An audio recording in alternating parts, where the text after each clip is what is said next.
Hello everyone, welcome back to my channel. বলো তোমরা সবাই কেমন আছো? আশা করি তোমরা সবাই খুব ভালো আছো, সুস্থ আছো। আমরাও খুব ভালো আছি।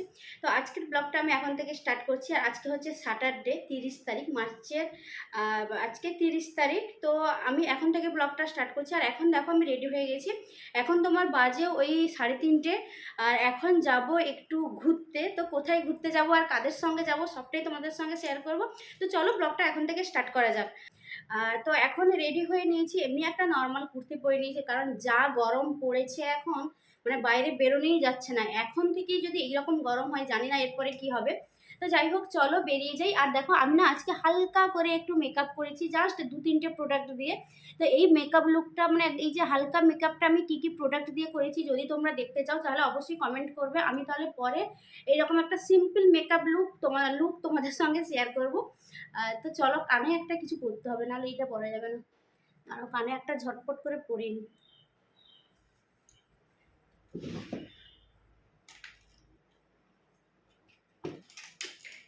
এইটাই পরে নিই।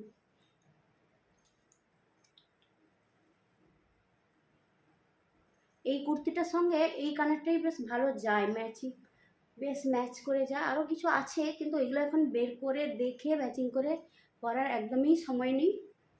তো ঝটপট করে পরে নেওয়ার জন্য এটাই হাতের কাছে পেয়েছি, এটাই পরে নিচ্ছি।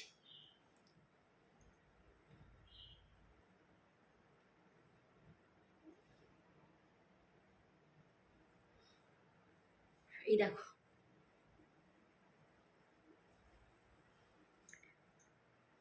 গরম লাগছে বেশ, ফ্যানটা বন্ধ করে দিয়েছি, প্রচণ্ড গরম লাগছে। তো চলো কথা বাড়াবো না, একদমই চলো বেরিয়ে যাই। তারপরে তোমাদেরকে দেখাচ্ছি কে কে যাচ্ছে না যাচ্ছে। তো চলো এখন তাড়াতাড়ি করে বেরিয়ে যাই।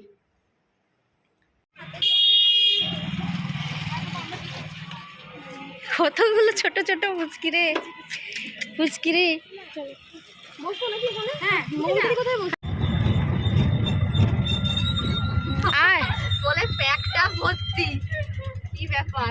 পিছনে পেছনে বসবি না সামনে বসবি? পেছনে বসে যা। তার পরীক্ষা, ওই জন্য তাকে বলি।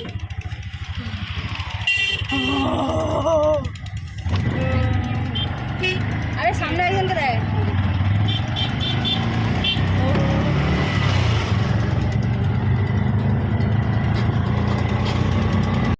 আমরা একদম স্ট্যান্ড থেকে একটা অটো বুক করে নিয়েছিলাম। আর আগে থেকে যে কথা বলেছিলাম ওই রকম কোনো ব্যাপার না। তোমরাও যদি এইরকমভাবে যদি যেতে চাও, তাহলে কিন্তু কাঁথি অটো স্ট্যান্ডে তোমার ওই দীঘা বাইপাসে ওখান থেকে একটা অটো বুকিং করে কিন্তু তোমরা যেতে পারো। আর অটোতে মোটামুটি আমরা যে কয়েকজন ছিলাম, আমরা সবাই কমফোর্টেবলভাবে বসেও গেছিলাম। দিয়ে মোটামুটি হই হই করতে করতে সবাই বেরিয়ে পড়েছিলাম। আর ওইদিকে তনুশ্রী ছোট্ট মেয়েটা ঘুমিয়ে পড়েছে।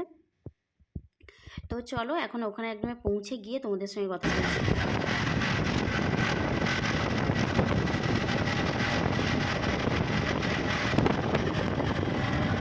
তো আমরা এখন ফাইনালি একদম সোজা চলে এসেছি মন্দারমণি। আর দেখো আমার সঙ্গে কারা কারা আছে এখন।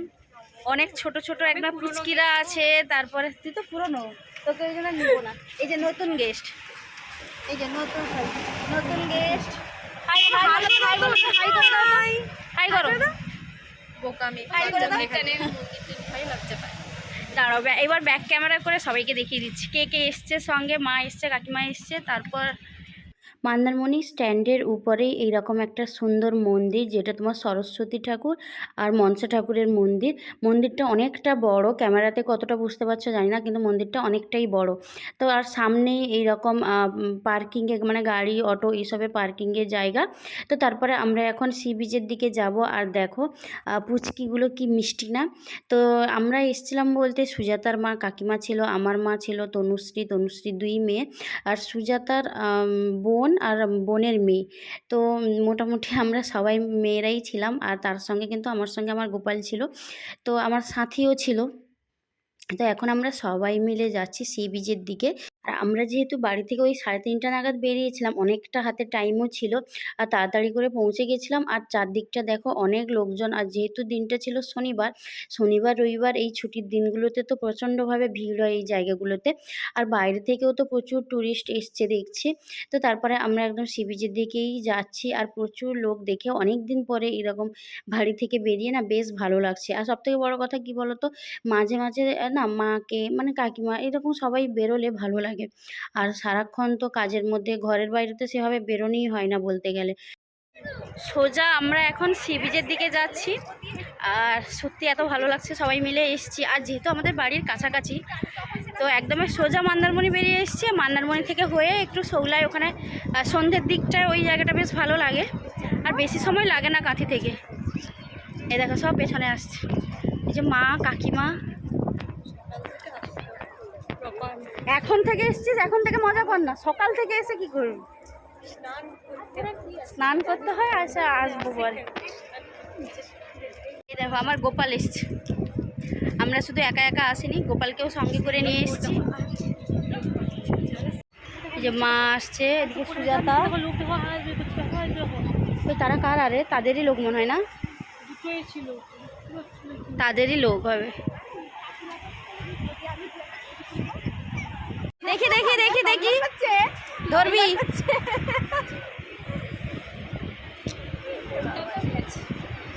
এই তো দাঁড়িয়েছে, এই তো দাঁড়িয়েছে, যেটা ঘুমিয়ে যাবে মনে হচ্ছে।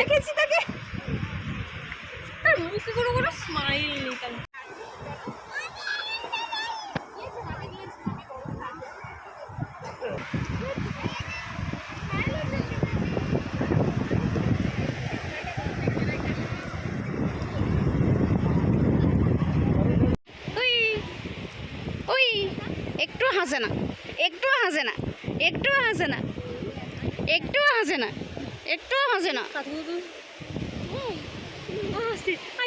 হাসছে হাসছে হাসছে হাসছে। তাও নেই, লোকটা কোথায় গেল গো? হ্যাঁ কিছু করার নেই।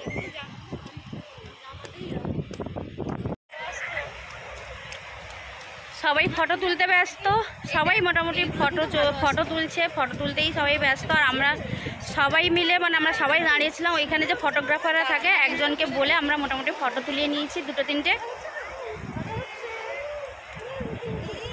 একটা সবাই মিলে দাঁড়ান আরে। আর ভালোই লোক আছে, মোটামুটি ঘুরছে। আর এই দেখো পেছনে সবাই কিন্তু খুব এনজয় করছে। আর যেহেতু সঙ্গে মানে ছেলেরা ছিল না, তো ছেলেরা থাকলে কি হয়, তাড়াতাড়ি করে বাড়ি চলো আর ফটো তুলতে হবে না, সব কিছুতে একটা বিরক্তি ব্যাপার থাকে। কিন্তু যেহেতু আমরা মেয়েরা এসছিলাম, মনের মতো করে মোটামুটি ফটো তোলা, রিলস বানানো, ভিডিও বানানো, মানে এইসবই করেছি।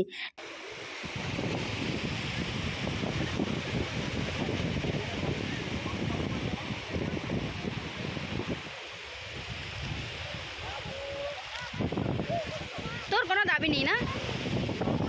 আমরা যেখানে এত ফটো তুলছি, এত হৈ হৈ করছি, এদিকে সাথীকে দেখো। সাথীকে বললাম না ওর কোনো দাবি নেই, সত্যি আমার বোনের কোনো দাবি নেই।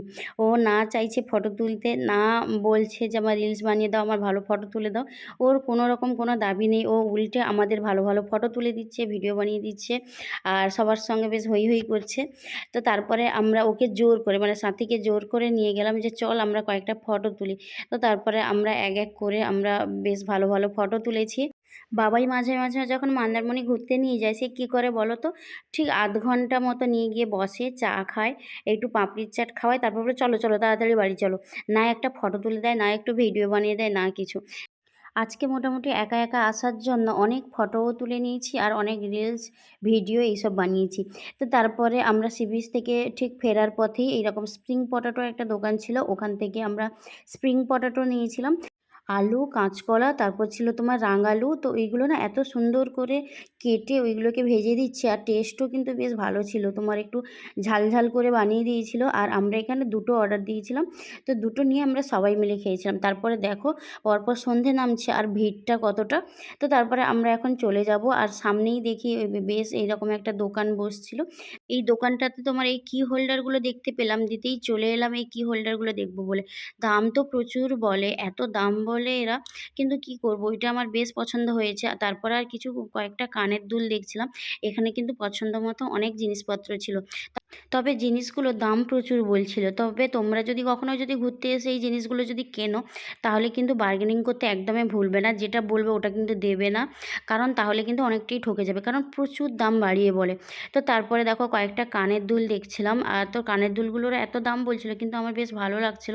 তারপর ওই দুটো মতো এখান থেকে নিয়ে নিয়েছিলাম। তারপরে ভাবলাম তোমাদের সঙ্গেও একটু শেয়ার করে দিই এখানে কি কি পাওয়া যাচ্ছে। কি সুন্দর সুন্দর তোমার মুক্তো, মানে তোমার অরিজিনাল মুক্তো তো না, এমনি মুক্তোর বেশ বিভিন্ন গলার সেট, অনেক রকমের জিনিসপত্র পাওয়া যাচ্ছে। তারপর এই দেখো এখানে তোমার এই কানের দুলগুলো, আর এই ব্ল্যাক কালারেরও বেশ ভালো ছিল, কিন্তু ব্ল্যাক কালারটা আমি নিইনি। তারপরে ওই হাতের ব্যান্ড, শাঁখ, তারপরে এই ছোট্ট ছোট্ট জুয়েলারি বাক্সগুলো, ওই বাক্সগুলো কিন্তু ভীষণই কিউট দেখতে। আমার না অনেকগুলো ছিল, তবে অনেকগুলো ভেঙে গেছে, কারণ এগুলো বেশি দিন না গুছিয়ে রাখাও যায় না, থাকে না, কেটে যায় ওই তারগুলো। তার না, ওইগুলো কী দিয়ে একটা যেন বানানো, কিন্তু দেখতে খুব কিউট হয়। তারপরে এখান থেকে তো আমি তো কানের দুল দুটো নিয়েছিলাম, কিন্তু অনেকগুলো বের করে ভাবলাম যে তোমাদেরকে দেখাই কানের দুলগুলো কেমন দেখতে। খুব সুন্দর লাগছিল কিন্তু কানের দুলগুলো। তোমার জিন্স বা কোনো ওয়েস্টার্ন ড্রেসের সঙ্গে কানের ইয়াররিংগুলো কিন্তু খুব ভালো লাগবে। তো তারপরে এখান থেকে আমি দুটো নিয়েছিলাম। আর ওই যে কি হোল্ডারটা দেখালাম, ওই কি হোল্ডারটা কিন্তু নিয়েছিলাম। ওই কি হোল্ডারটা না তোমার কত দাম বলেছিল জানো? 280 টাকা বলেছিল। নাই নাই করে 220 টাকা দিয়েছি, কিন্তু তাও অনেক বেশি নিয়েছে। যদি 150 টাকা মতো নিত তাহলে দামটা ঠিকঠাক ছিল। আবার একটা না দুটো নিয়েছিলাম। আমি একটা নিয়েছিলাম, সুজাতার বোন একটা নিয়েছিল। তো ওই কাকুটা একদমই কথা শোনেনি। অনেক করে বলেছিলাম যে দামটা একটু কমাতে, একদমই শুনলো না। আর 120 টাকা। আর এই তিনটে ইরেজার চারটে আছে। চারটে আছে মনে হয়, দেখছি দাঁড়ান। হ্যাঁ, চারটে। আচ্ছা 10, 5, 15, 16, 17।